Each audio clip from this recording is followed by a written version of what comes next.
ಬೆಂಗಳೂರಲ್ಲಿ ಕೊರೋನಾ ಎರಡನೇ ಅಲೆ ಅಬ್ಬರಿಸ್ತಾ ಇದ್ರು ಜನರು ಮಾತ್ರ ಡೋಂಟ್ ಕೇರ್ ಅಂತಿದ್ದಾರೆ. ವೀಕೆಂಡ್ ಹಿನ್ನೆಲೆಯಲ್ಲಿ ಹೋಟೆಲ್ಗಳು ಬಹುತೇಕ ಫುಲ್ ಆಗಿದ್ವು. ಕುಟುಂಬ ಸದಸ್ಯರು ಸ್ನೇಹಿತರು ಜೊತೆಗೆ ಹೋಟೆಲ್ ಬಂದು ಉಪಹಾರ ಸೇವಿಸಿದ್ರು.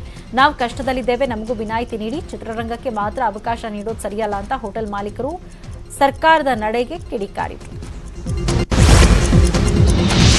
ಬೆಳಗಾವಿ ಜಿಲ್ಲೆಯ ಚಿಕ್ಕೋಡಿಯಲ್ಲಿ ಜನ ಕೊರೋನಾ ನಿಯಮಗಳನ್ನೇ ಪಾಲಿಸುತ್ತಿಲ್ಲ. ಕೊರೋನಾ ಹೆಮ್ಮಾರಿ ಓಡಿಸಲು ಮಾಸ್ಕ್ ಕಡ್ಡಾಯಗೊಳಿಸಿದ್ರು, ಜನ ಮಾತ್ರ ಮಾಸ್ಕ್ ಧರಿಸುತ್ತಿಲ್ಲ. ಹೊಸ ಮಾರ್ಗಸೂಚಿಗೆ ಜನರು ಡೋಂಟ್ ಕೇರ್ ಅಂತಿದ್ದಾರೆ. ಮಾಸ್ಕ್ ಧರಿಸದೆ, ಸಾಮಾಜಿಕ ಅಂತರವೂ ಇಲ್ಲದೆ ನೂರಾರು ಜನರು ಸಂತೆಯಲ್ಲಿ ಭಾಗಿಯಾಗಿದ್ರು. ಸರ್ಕಾರ ಕೊರೋನಾ ತಡೆಗಾಗಿ ಟಫ್ ರೂಲ್ಸ್ ಅನ್ನ ಜಾರಿಗೆ ತಂದಿದೆ. ಆದರೆ ರಾಯಚೂರು ಜಿಲ್ಲೆಯಲ್ಲಿ ಮಾತ್ರ ಜನರು ಟಫ್ ರೂಲ್ಸ್ ಗಳನ್ನ ಗಾಳಿಗೆ ತೂರಿದ್ದಾರೆ. ರಾಯಚೂರು ತರಕಾರಿ ಮಾರುಕಟ್ಟೆಯಲ್ಲಿ ಜನಜಾತ್ರೆಯಾಗಿತ್ತು. ಮಾರುಕಟ್ಟೆಯಲ್ಲಿ ಮಾಸ್ಕ್ ಇಲ್ಲ, ಸಾಮಾಜಿಕ ಅಂತರವಂತೂ ಮಾಯವಾಗಿತ್ತು. ಬಾಗಲಕೋಟೆಯಲ್ಲಿ ಮಾಸ್ಕ್ ಇಲ್ಲದೆ ಓಡಾಡ್ತಾ ಇದ್ದವರಿಗೆ ಪುರಸಭೆ ಸಿಬ್ಬಂದಿ ಬಿಸಿ ಮುಟ್ಟಿಸಿದ್ರು. ಮಾಸ್ಕ್ ಇಲ್ಲದೆ ಓಡಾಡ್ತಾ ಇದ್ದ ಜನರಿಗೆ ಪುರಸಭೆ ಸಿಬ್ಬಂದಿ ₹100 ದಂಡ ಹಾಕಿದ್ರು.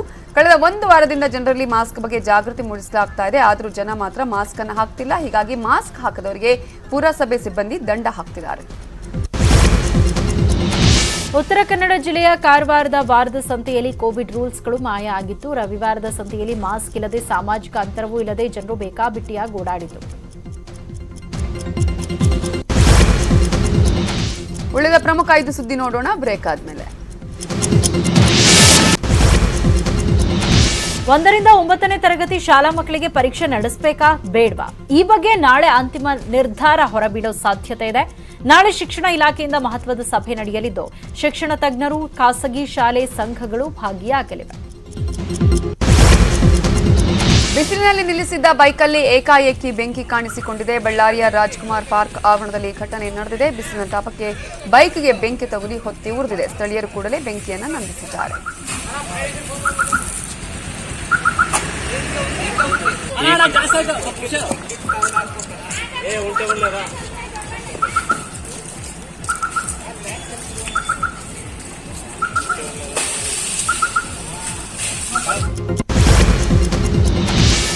ಈಜಲು ಹೋಗಿದ್ದ 3 ಬಾಲಕರು ಕೆರೆಯಲ್ಲಿ ಮುಳುಗಿ ಸಾವನ್ನಪ್ಪಿದ್ದಾರೆ. ಹಾವೇರಿ ಜಿಲ್ಲೆ ಹಾನಗಲ್ ತಾಲೂಕಿನ ಮಂತಗಿ ಗ್ರಾಮದ ಕಟ್ಟಿಕೆರೆಯಲ್ಲಿ ಈ ಘಟನೆ ನಡೆದಿದೆ. ಅಖ್ತರ್ ರಾಜಾ, ಯಳವಟ್ಟಿ ಅಹಮದ್ ರಾಜಾ ಹಾಗೂ ಸಾಹಿಲ್ ಡೋಂಗ್ರಿ 17 ವರ್ಷ ಬಾಲಕ ಮೃತಪಟ್ಟಿರುವಂಥದ್ದು.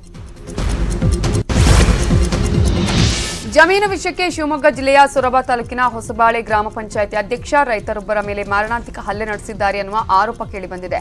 ರೈತ ಅಣ್ಣಪ್ಪ ಶೆಟ್ಟಿ ಹಾಗೂ ಅವರ ಪತ್ನಿ ಮೇಲೆ ಗ್ರಾಮ ಪಂಚಾಯಿತಿ ಅಧ್ಯಕ್ಷ ಹಲ್ಲೆ ನಡೆಸಿದ್ದಾರಂತೆ. ಈ ಸಂಬಂಧ ಪೊಲೀಸ್ ಠಾಣೆಯಲ್ಲಿ ದೂರು ದಾಖಲಾಗಿದೆ. ನಕ್ಸಲರು ಮತ್ತು ಯೋಧರ ನಡುವೆ ನಡೆದ ಗುಂಡಿನ ಚಕಮಕಿಯಲ್ಲಿ 22 ಸೈನಿಕರು ಹುತಾತ್ಮರಾಗಿದ್ದಾರೆ. ಈ ಘಟನೆ ಛತ್ತೀಸ್ಗಢದ ಬಿಜಾಪುರ್ನಲ್ಲಿ ನಡೆದಿದೆ. ಘಟನೆಯಲ್ಲಿ 12 ನಕ್ಸಲರು ಸಾವನ್ನಪ್ಪಿದ್ದಾರೆ. ನಾಪತ್ತೆಯಾಗಿದ್ದ 17 ಸೈನಿಕರು ಇದೀಗ ಶವವಾಗಿ ಪತ್ತೆಯಾಗಿದ್ದಾರೆ. ಇದೇ ಹೊತ್ತಿನ 30 ಮಿನಿಟ್ಸ್ 30 ನ್ಯೂಸ್ ನೋಡ್ತಾರೆ. ನ್ಯೂಸ್ 18 ಕನ್ನಡ, ಜಾಲ ನಮ್ಮದು, ಬಲ ನಿಮ್ಮದು.